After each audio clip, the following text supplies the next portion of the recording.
Day one. Today is all about the future that we are going to build together, the future for the youth of Britain. And to set the scene for this future, ladies and gentlemen, please welcome the chairman of the British Hospitality Association, Alan Parker.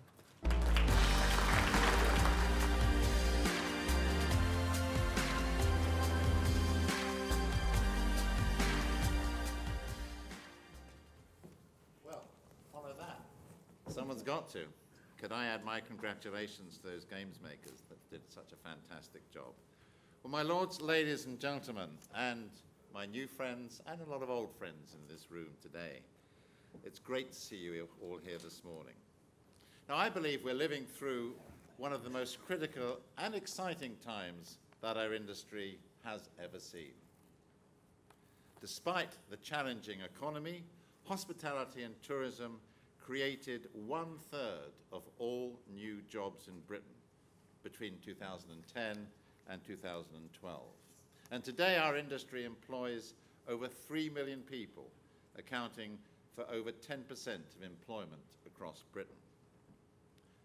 And yet the government still doesn't get it. 2012 saw British hospitality at its best. The Jubilee, the Olympic and the Paralympic Games gave us a once-in-a-lifetime opportunity to showcase our country. Our welcome, our attractions, our hotels, our food and service on a massive scale, and British hospitality triumphed. The boost in the world's perception of Britain as a welcoming nation delivered a rising position in the nation's brand index. And this, combined with the contribution of new jobs and wealth across the UK at a time when other industries continue to struggle, is a huge testament to the strength and sheer dedication of hospitality businesses across this great country. Now, the British Hospitality Association is proud to represent this vital community of hospitality and tourism businesses in the UK. We share a common vision to ensure a stronger and even more dynamic industry. Ours is not an industry which is confined to limited locations or regions, rather an industry that contributes employment and development in 97% of all parliamentary constituencies across the UK. The strength of our industry comes from both world-class brands and from the entrepreneurs, small and medium-sized businesses that stimulate the livelihood of coastal towns, remote villages, and our major cities. It's the collective effort of these small businesses and our global brands combined together that drive the power of the BHA. Now, as an organisation, we're not content to rest on our laurels. Even though, thanks to our research with Oxford Economics, we know that the industry has the potential to continue to grow significantly. We can provide jobs for more thousands of people, as well as make a positive contribution to the economy as a whole. In fact, the BHA has targeted the creation of 300,000 new hospitality and tourism jobs in the UK by 2020. This is our goal as an industry and as an organisation. Later today, we'll share how the industry is already coming together to create new jobs. But we cannot discount the intensive competition facing us from our international rivals. And the last thing we must be as an industry and as a country is complacent for hospitality and tourism. Our industry's ambition is to seize the immense opportunity that this hospitality and tourism growth represents, but it depends on our ability to act as a unified industry. And we need to do this because other countries have come together and are doing the same and gaining competitive advantage. Britain's share of worldwide tourism, despite its individual growth, is continuing to decline. Our future success depends on the commitment of government, and we ask that government provide a vital and radical policy framework which guides our industry and the wider UK towards further expansion and greatness of this industry. Now, with so much at stake and so much handsome prizes to be won, there has never been a better time, I believe, to unite the public and private sectors towards a powerful force accelerating progression and advancement. To achieve our goal to unite the industry and shape an achievable partnership with government, we at the BHA have invested in the creation of this very platform. Today, at the Hospitality and Tourism Summit, is the UK's single most important gathering of thinkers, decision makers, and policy leaders in our industry. Look left and look right, and they're sitting next to you. Therefore, the summit provides us all with an ideal setting, not only for collective thinking, but also for collective action. As per our summit theme, the prize cannot be postponed for some day yet to come in the future. Not at all. This summit provides us all, to call the event, today is day one. Today is the first day of the future. We owe much thanks, as already been recognized, but it's my great honor to repeat to the InterContinental Hotel Group for sharing the BHA's vision, and for hosting not only our inaugural summit last year, but again this year. Richard Solomons is Chief Executive of InterContinental Hotel Group. Richard has been at the helm for nearly 2 years, and during this time, IHG has launched 2 new brands, taking its portfolio to 9, with a total of 4,600 hotels in over 100 countries.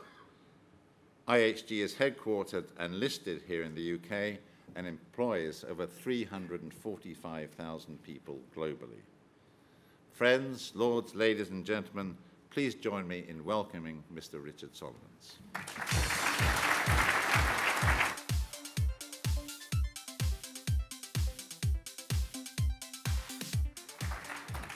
Thank you, Alan, and good morning, everyone.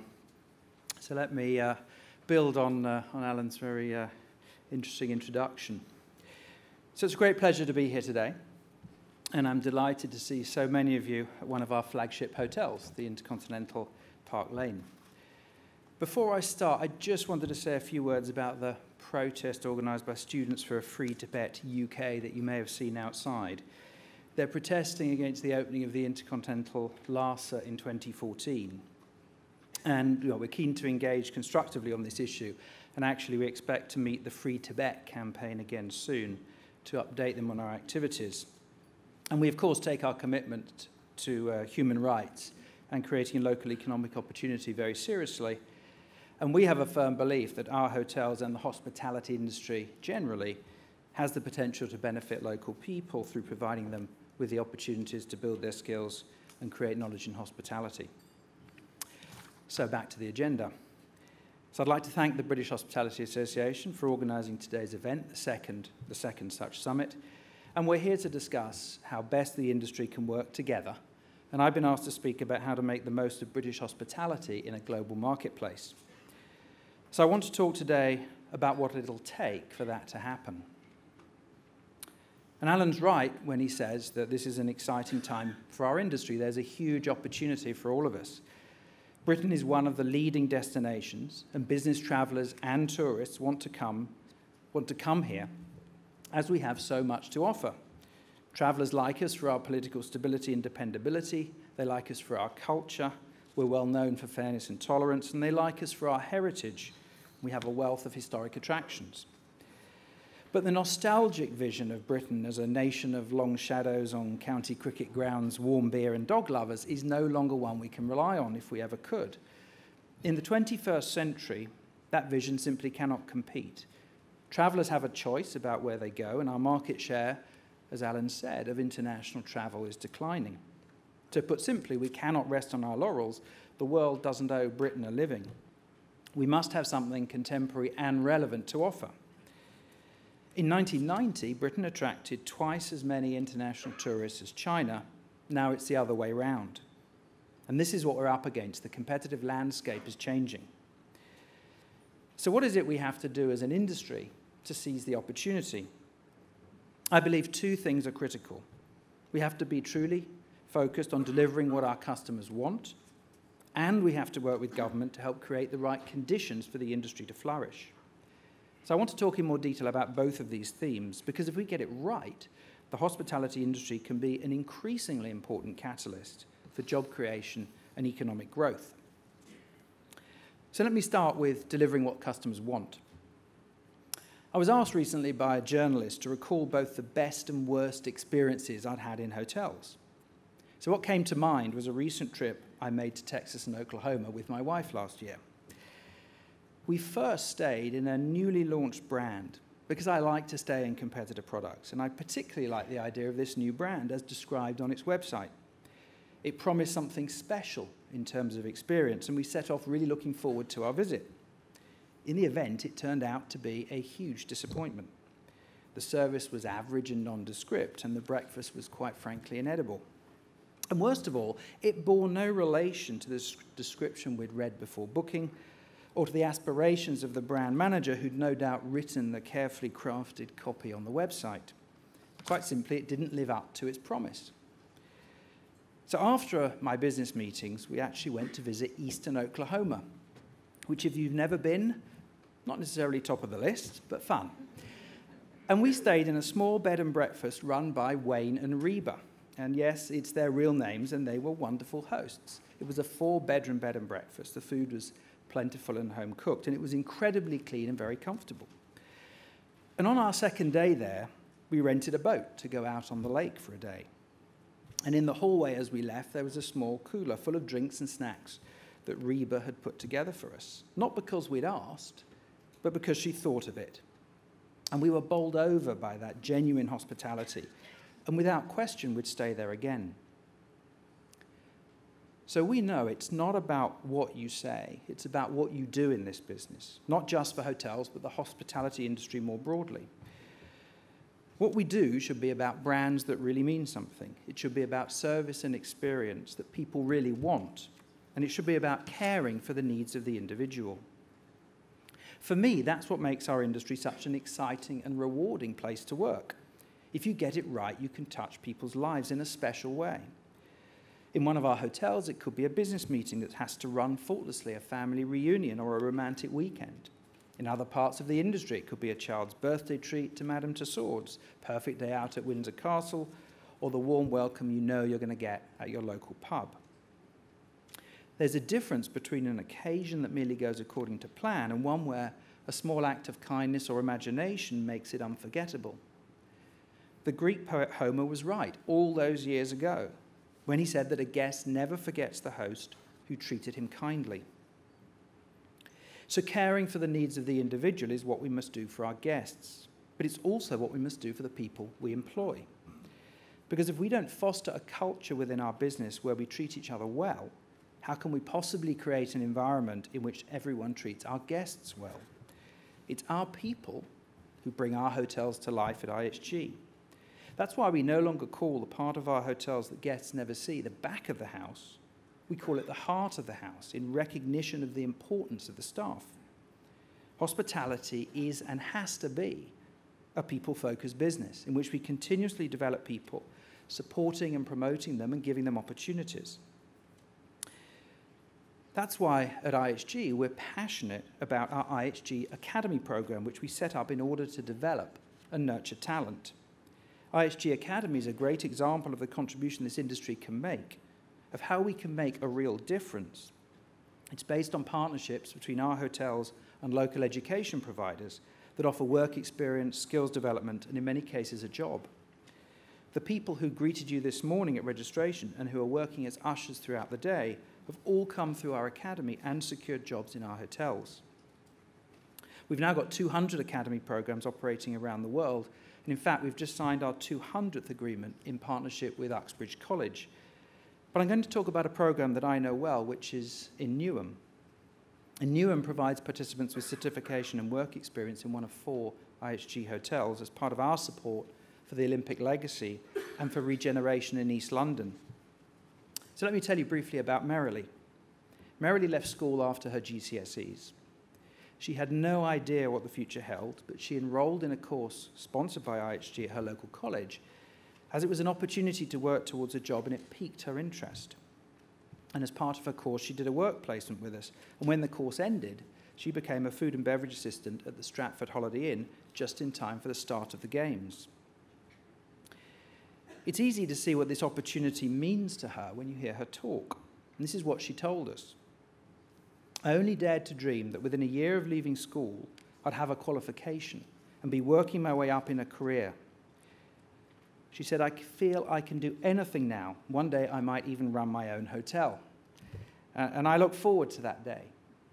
Because hospitality is one of the few industries where you can start at the bottom and work your way right up to the top, and I find that very inspiring.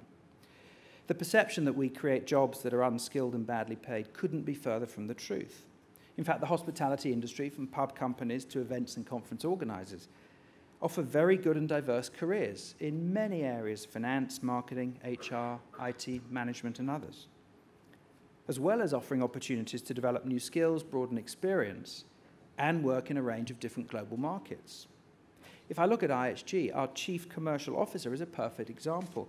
He started out working his way through college as a chef, then moving into hotels, becoming a general manager, and the rest is history as he now sits on the executive committee of IHG. And a very large proportion of IHG's top leadership started their careers working in hotels. But it's not enough to create unforgettable experiences for guests and good opportunities for employees. We also have to recognize the pace of change we face as an industry if we want to compete. I think it's fair to say parts of the hospitality industry have lagged behind other retail and consumer businesses in their understanding of customers and brands. The hotel industry, for example, has typically positioned its offer as luxury or mid-scale or economy, a convenient price point differentiation that might work for us, but doesn't reflect the needs of guests, how they're changing, and what they're looking for. That's why at IHG we've looked at trends which will shape the industry over the next decade, and I believe we ignore these trends at our peril.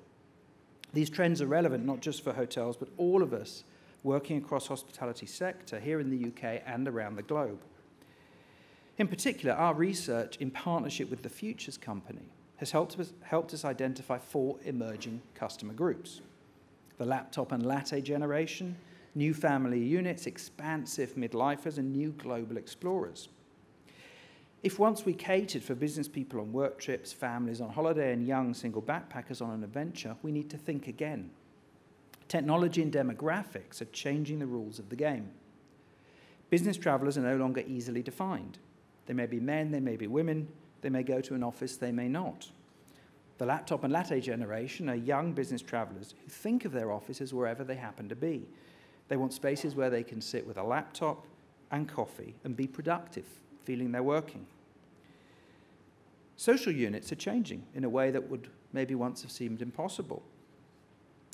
In Brazil, big family groups hire out the entire floor of a hotel to be together. In India, disposable incomes are growing such that extended families increasingly go away together. At our resorts, we're seeing families book several villas together that share a pool.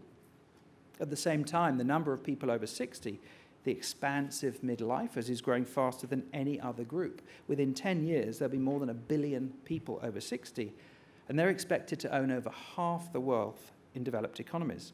Spending by this age group is set to double, and of course these people have the time to travel. So as an industry, we have to be equally adept at meeting the needs of all of these groups. But perhaps the most interesting customer segment are the new global explorers. New emerging middle classes from countries such as India and China who are changing the dynamics of the industry.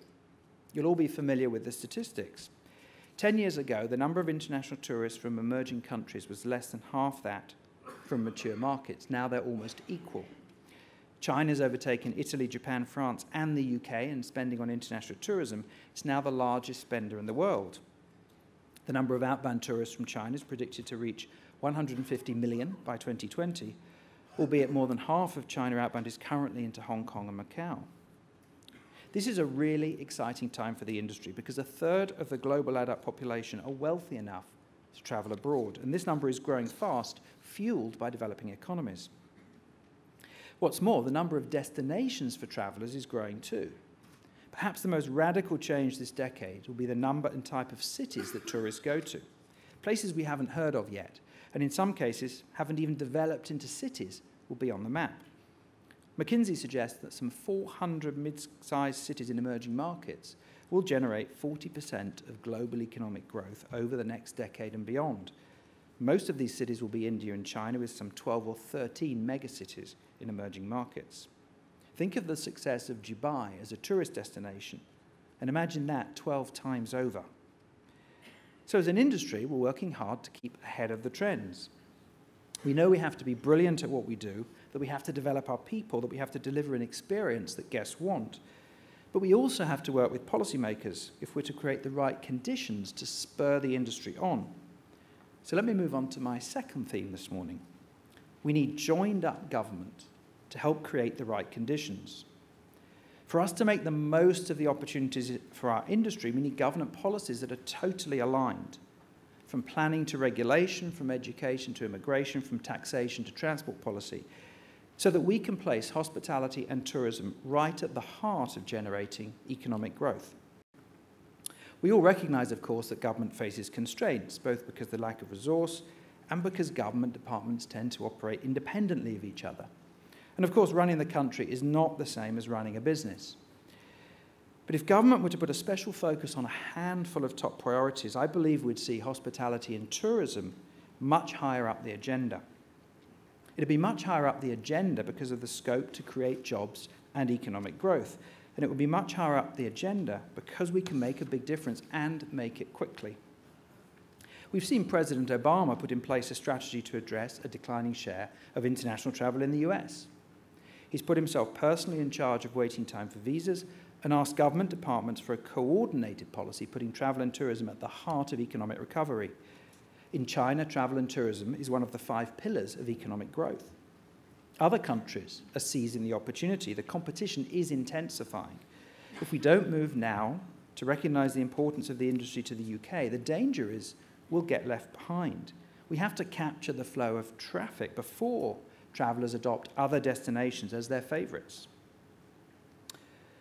We know that every job created in the hospitality industry leads to further job creation. At IHG, for example, each job we create supports 4 other jobs in the local community. We want to be an engine for growth, and we can be an engine of growth, but we need certainty that as we create these jobs, we can work with policymakers to ensure that growth is delivered. As we've seen, and as Alan said, we proved we can work together with the Olympics last year, when we brought sport, culture, and hospitality together in an event which stunned the world. Stunned the world not just because everything worked, though that clearly helped, but because people saw Britain at its very best. They saw wit, ingenuity, humour, and imagination, but most of all, they saw genuine hospitality. Our visitors were made to feel truly welcome. The Games makers played a huge part in that, and it is great to see so many Olympic volunteers here today. The concept of hospitality, of making strangers welcome, is deeply ingrained in most cultures across the globe, and it dates from ancient times. It features in literature from the Bible onwards. The American author and historian Washington Irving captured the essence of it when he said, "There's an emanation from the heart in genuine hospitality which cannot be described, but is immediately felt and puts the stranger at once at his ease." We can all learn from that description.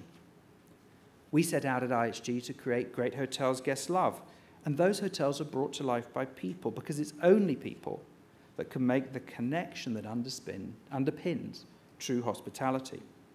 And just as we ask our people to make that connection, we want governments to do the same, to put hospitality and tourism at the centre of their thinking and make visitors to Britain feel truly welcome.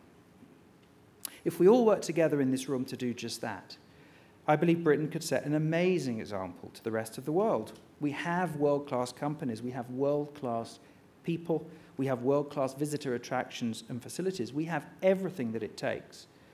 All we need now is to show we have the will and determination to work together so that we can ensure Britain's position as a leader in the global marketplace. Ladies and gentlemen, thank you very much.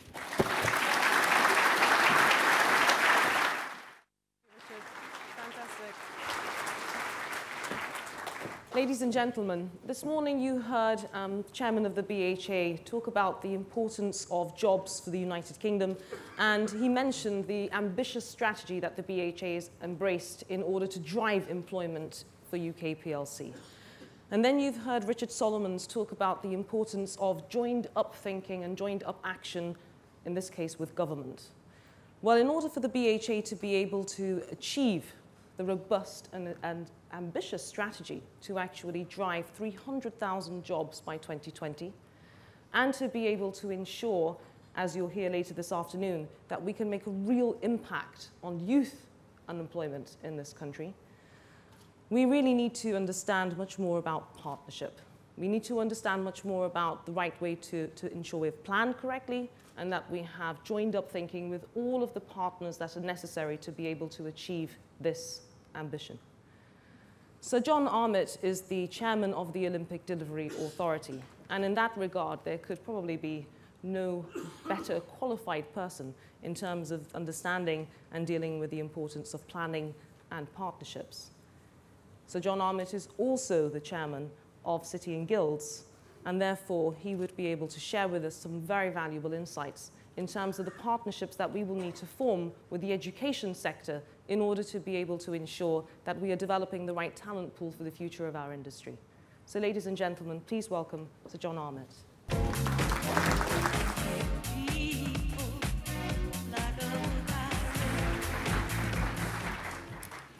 Well, good morning, ladies and gentlemen, and pleasure to be here today. And it was a particular pleasure to arrive this morning, of course, and see those uniforms which were so familiar from a year ago at the Olympics and the part played by the volunteers. Another triumph of the Olympic Games was, of course, that we actually managed to build everything on time. And build what was required for the Games. And it's worth remembering, of course, that activity was fundamentally carried out by the construction industry's workforce. Thousands and tens of thousands of skilled people from thousands of companies across the country who actually gave us what we need, the platform that we needed to build the Games. Today, my remarks are not particularly going to be about the Olympics. They are very much from the perspective of City and Guilds, where I've been learning what that particular sector delivers and is the education sector gets involved in over the last year or so. One of the things I've learnt about it is that the education sector loves carrying out surveys and research. And probably one of the weaknesses I would suspect of the education sector is that it is just constantly examining its own navel, giving those thoughts to ministers who think, there's another bright idea, let's change the policy. But anyway, that's a personal view. But it is a fact that countries with the lowest youth unemployment rates have the strongest links between education and work. And one piece of recent research came from the Institute for Public Policy Research and the Edge Foundation, who found that the percentage of 15 to 18-year-olds who are taking vocational courses in the UK is only 32%. The youth unemployment rate is 21%. In the Netherlands, the figures respectively are 67%, so twice as many in vocational training, and the unemployment rate, surprise, surprise, is half, at 10%. In Norway, the respective figures are 54% and 9%. So the current education system, I would argue, is simply not delivering enough young people who are fit for employment. They're left without basic skills and the core skills to equip them for work, and that is impacting our economy.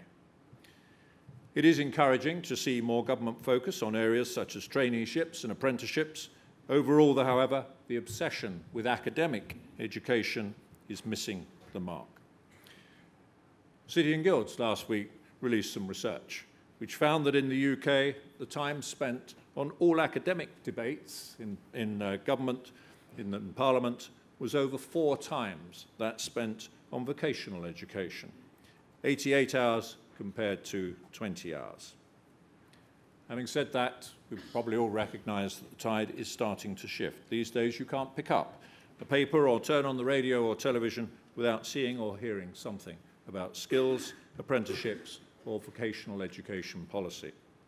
This would not have been the case only 5 years ago. In fact, Edge last week announced that 1 million more vocational qualifications were issued in 2012 compared to the previous year. So, some good news. The reason is largely because businesses, including many of you in this room today, are taking a stand. In many cases, businesses are taking matters into their own hands to develop the skills that they need to grow. But how can we build a talent pool of people who have the relevant skills for the hospitality industry? At City and Guilds, we are delighted to have been a founding member of the Hospitality Guild and work with them to continue to improve the standards of professional development in the industry. The hospitality industry, as we've already heard, is growing rapidly, and that brings enormous career opportunities. But employer engagement is crucial in the development of courses, qualifications to ensure that they are suitable for industry. To build the talent pool that is needed, as employers, it's important today that all employers play their role in education and make sure that their voices are heard. Our City and Guilds qualification portfolio in hospitality and catering covers all potential career pathways within the industry, and it's well regarded because they reflect what employers need. And the team is always keen to hear from you about what further improvements can be made. But I think it is very important that employers play their role in developing the skills and inspiring young people into the industry. It's great to see this afternoon the Business in the Community Big Conversation. It's exactly these sort of interventions that really make a difference to young people. You may have seen in the press last week that 3,000 Olympic Games makers involved in London 2012 had their skills recognised by City and Guilds. The volunteers have completed their latest Level 2 City and Guilds Award, a qualification designed by Olympic sponsor McDonald's for games makers needing help to get into work. The take-up surpassed McDonald's expectations of 1,000 people, so 3,000 as opposed to 1,000 sitting the exam. It's also an example of how people who have experienced the hospitality and catering industry firsthand are inspired to develop their careers in the sector, again showing the value of work experience. But the figures again tell us that at the end of 2011, more than 17,000 vacancies were recorded in hospitality businesses.